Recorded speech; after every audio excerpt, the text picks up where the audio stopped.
بسم الله الرحمن الرحيم ويستفتونك في النساء قل الله يفتيكم فيهن وما يتلى عليكم في الكتاب في يتامى النساء اللاتي لا تؤتونهن ما كتب لهن وترغبون أن تنكحوهن والمستضعفين من الولدان وأن تقوموا لليتامى بالقسط وما تفعلوا من خير فإن الله كان به عليما صدق الله العظيم. اللہ جل شانہ دی آیت مبارکی فرمائی ویستفتونک، اے پیغمبر صلی اللہ علیہ وسلم دی ستاسنا فتوہ غوڑی. ویستفتونک استفتاء کا استانا، طلب دا بیان کا استانا، فی النساء دا زنانو پبارک. قل وتو اے پیغمبرہ چی اللہ بیشک اللہ یفتیکم تاستا بیانی فیہن دی متعلق. قل اللہ قل وتو اے اللہ بیشک قل وتو اے پیغمبرہ اللہ یفتیکم تاسو لفتوہ در کے فیہن دی زنانو پبارک. وما او هغس یتلا چې تلاوت کولی شي علیکم پتا سو باندې فی الکتاب په کتاب کې په قرآن کې فی یتام النساء د یتیمانانو جنکو بارکه اللاتی هغه جنکې لا تؤتونهن چې تاسو دې ته نه ورکوئ ما هغه څه کتب لهن کم چې مقرر کړی شوي د دې دپاره. وترغبون او تاسو رغبت ساتئ ان په دې خبره کې تنکحوهن چې تاسو دې سره نکاح وکئ. والمستضعفین او دا هغې کمزور بارکی من الولدانی کم چې ماشومان دي. الله حکم بیانوي المستضعفین،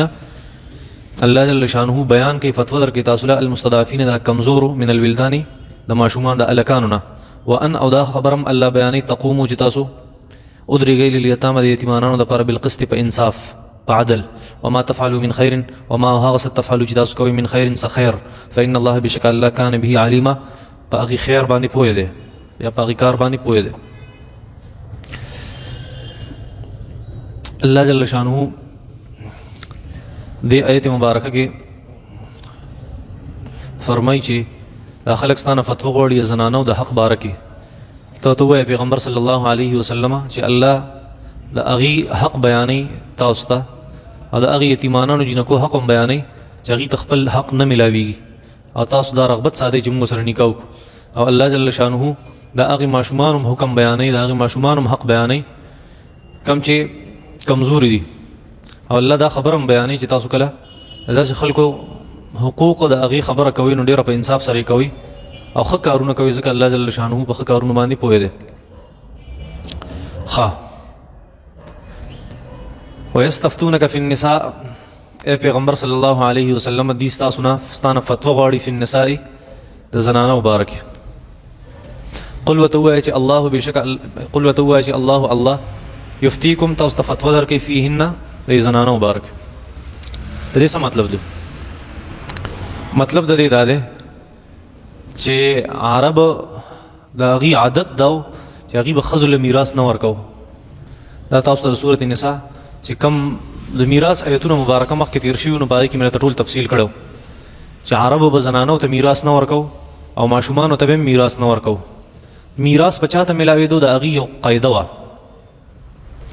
د هغې څه اصولو. هغه اصول دا کم خلک چې جنگ کولی شي او جنگ لتلی شي صرف هغې خلکو ته به میراث میلاویږي، بل چا ته میراث نشي میلاوېدی. نو ښځه خو جنگ له نه ځي او جهاد له نه ځي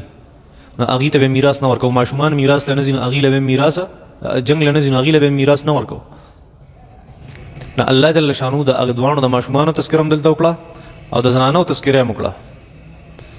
یو سړی راغی نبي کریم صلی الله علیه وسلم ته چې یا رسول الله تا زنانو له نیمه حصہ ورکړه په میراث کې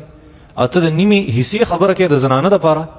نبی کریم صلی الله علیه وسلم ته وفرمیل زه مامور کړی شوی یم په دې کار باندې چې زنانو ته په میراث کې خپله حصه میلاویږي. بیا دا آیت مبارکه ولوستو چې یستفتونک فی النساء، دا خلک ستانه فتوا غواړي زنانو د میراث په باره کې. نو ته ورته ووایې قل ورته ووایې پیغمبره چې الله یفتیکم فیهن، د دې فتوا تاسو له څوک درکوي؟ الله درکوي. دا حق ډېر زیات اهم و، دا حق ډیر زیات اهم د زنانه. نو فتوا چا پیش کړه؟ الله پیش کړه. تاسو ته ما ویلي چې د قرآن مجید یو انداز دام دی چې انداز د فتوی دی، چا له فتوا ورکول. او فتوا قرآن مجید دی او مفتی اعظم څوک دی؟ الله جل شانو. زمونږ مفتی اعظمي که نه، مونږ دا زمونږ مفتی صاحب دی، دا زمونږ مفتی اعظم دی، دا ټول ملک په سطح باندې یو مفتی دی، دنیا په سطح باندې یو مفتی دی. یا سعودي عرب مفتی اعظم دا فتوا ورکړي فلان کی دلته الله جل شانو فتوا ورکړي مفتی اعظم الله جل شانو دی ولې مسله ډیره اهم او چې هغه د زنانو حقوق بیا هم زنانو موږ ته حقوق نه دي ملو شوي فتوا د عقیده حقوق چا ورکړي الله جل شانو او فتوا څه شی د قران مجید زنانه را باسي چې موږ ته پوره خپل حق نه دی ملو شوی خلکو اعتراض کړو په نبی کریم صلی الله علیه وسلم باندې زنانه ته نیمه حصہ د شي ورکه الله نبی رسول الله فرمایل چې زه مامور یم په دې کار باندې چې الله سوي زغه شان کوم الله جل شانو دغه حصہ مقرر کړي وس دغه حصہ ورکوم زنانه له یو خبره ده چې فتوا دلته الله جل شانو د زنانو د حقوق ورکي د سړو حق مخکې بیان شوی التم الله جل شانو فتوا ورکړي صرف یو سیزی بیان کړي او دلته الله جل شانو مستقل زنانو په حق باندې فتوا ورکړه التم د میراث آیتونو مبارکو د سړو حق بیان شو د خزو حق بیان شو هغه کې سړی او خزه بالکل یو شانتي وو چې خزه ته میسه ملاوي او سړی ته میسه ملاوي دلته الله جل شانو د خزو مستقل حق بیان کو چې سړو اس دخل بګی نشته فی الحال سړی وګلا تذکرہ نشته د ماشومان نارینو تذکرہ بګشتا چې کمزوري ماشومان دي او خلک د هغه حقوق خوري خدا آیت مبارکه فتوا چې پیښ وي د چا بنومان پیښ وي زنانو بنومان پیښ کړي الله جل شانو اے نبی علیہ الصلوۃ والسلام یستفتونک فی النساء دستانه فتوا غوړي د زنانو د میراث په باره کې تو وایا چې الله یفتیکم فیهن دق الزنانو په حق کې الله جل شانو نن فتوا پیښ کړي او بل دا خبر ډیره زیاته اهمه ونه یو بل تذکرہ الله جل شانو کړ چې هغه انتهایی قابل غور ده وما يتلى عليكم في الكتاب في يتامى النساء چې د زنانو په حق کې الله جل شانو تاسو ته هغه بیانې چې کوم په لوح محفوظ کې موجود دي وما او هغه سيتلى چې تلاوت کی علیکم تاسو باندې په کتاب په کتاب کې یعنی الله جل شانو فرمایي د قران مجید خو راغله د لوح محفوظ نه راغله تاسو ما ویلو کنه د قران د نزول په وخت کې چې قران مجید دوزل نازل شوه سوزل ترتیب د اغه داسې یو د لوح محفوظ نه بیت العزت تراغله ډومبي اسمان ته دا په یو ځل لاغله او بیا د بیت العزت نه په قلاره د ضرورت مطابق په دیرش کاله کې نبی صلی الله علیه وسلم تراغله اعلان حضرت جبرئیل لاوړ علیه السلام دا دوه نزول شوی د قران مجید د لوح محفوظ نه بیت العزت ته د بیت العزت نه جناب محمد رسول الله صلی الله علیه وسلم زړه حضرت جبريل راوړی دی وانه لتنزيل رب العالمين نزل به الروح الامين بلسان عربي مبين على قلبك لتكون من المنذرين بلسان عربي مبين نوس الله جل شانو فرمایي چې زنانو دا کوم مسله ده نو دا ز تاسو ته د هغه زینه وایم چې کوم په کوم ځای کې ده په لوح محفوظ کې ده د لوح محفوظ نه چې تاسو باندې کوم آیتونه مبارکه تلاوت کیږي د هغه زینه دا حکم دی چې قل الله یفتیکم فیهن چې تاسو ته باقاعده فتوا ورکړي الله جل شانه د زنانو په حق نو اما او هغه سيوت لا چې تلاوت کیږي علیکم تاسو باندې فل کتاب په قران کې یا په لوح محفوظ کې د لوح محفوظ چې کوم قران راغلی دی فی یتام النساء د هغه زنانو باره کې چې یتیمانان دي هغه جنکې چې کوم یتیمانان دي اللاتی هغه زنان لا تؤتونهن ما كتب لهن چې تاسو هغه ته هغه حق نه ورکوي کوم چې الله مقرر کړی دی کوم چې الله لیکلی دی د هغه لپاره کوم چې الله جل شانو فتوا درکړی دا کوم چې الله جل شانو حصہ مقرر کړو زنانو مبارک تاسو هغه حصہ نه ورکوي چونکی الله جل شانو فتوا ورکړي دی خبري چې کما په لوح محفوظ کې مخکې موجود و فتوا درکړي تاسو له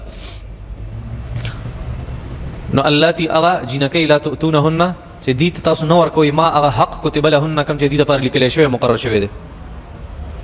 وترغبون ان تنكحوهن او تاسو رغبت دار تاسو دې سره نکاح وتړئ څه مطلب دی مخکې د یتیمانانو جنکو تذکره وشوه د یتیمانانو د حق خبره مخکې ذکر شو چې کوم جنکې دي د عربو یو رواج مخکې تاسو ته ما ویلو چې یو جنې به یتیمه به هغه به ځان سره ساتلی وه هغه به ډېره مالدار وه نو چې غټه به شوه او دا به ښکلې وه نو بیا به په نکاح واغسته او مال دولت به وله خړو او چې کله به بدرنګه وه او مال دولت په سر ډېرو نو بیا به بل چاته نه په نکاح کوله او ناس په د هغې مال دولت ته تر څو پورې چې به هغه مړه شوي نه دا ظلم به کوو نو الله جل شانه فرمایي چې تاسو لږ د انصاف نه کار والئ ما ولې حصه مقرر کړې ده د هغې چې کوم حق دی دا به هغې ته ملاویږي پوهیږئ په دې باندې. یا به یې داسې کار وکړو چې د هغې سره به یې نکاح وکړه او مهر به یې ولې نه ورکړو. نو الله جل شانو فرمایي دا ظلم مه کوئ، مهر مقرروئ په دې سیس کې، ځکه د هغې هم یو حق دی، د هغې هم یو جسم دی، د هغې هم یو زندګي ده. نو چې هغه تاسو کله په نکاح هلئ نو چې الله کوم حق مقرر کړی کومې ته چې حق مهر وایي مهر ورته وایي هغه ورته څه کا ورکه ورته.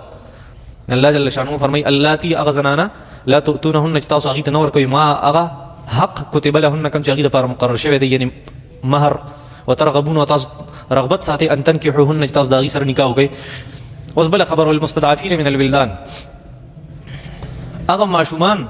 چې هغه کمزوري دي او د هغې د طاقت نشته، یتیمانان دي، ستاسو نه د مال او دولت والي، نو تاسو د هغې په مال او دولت باندې هم قبضه اچولې ده. نو الله جل شانو فرمایي نن دله د هغې باره کې هم فتوا درکوم چې هغې ته خپل حق هغه ورسوئ ورکوئ ورته. والمستضعفین کمزوري من الولدان د هلکانو نه.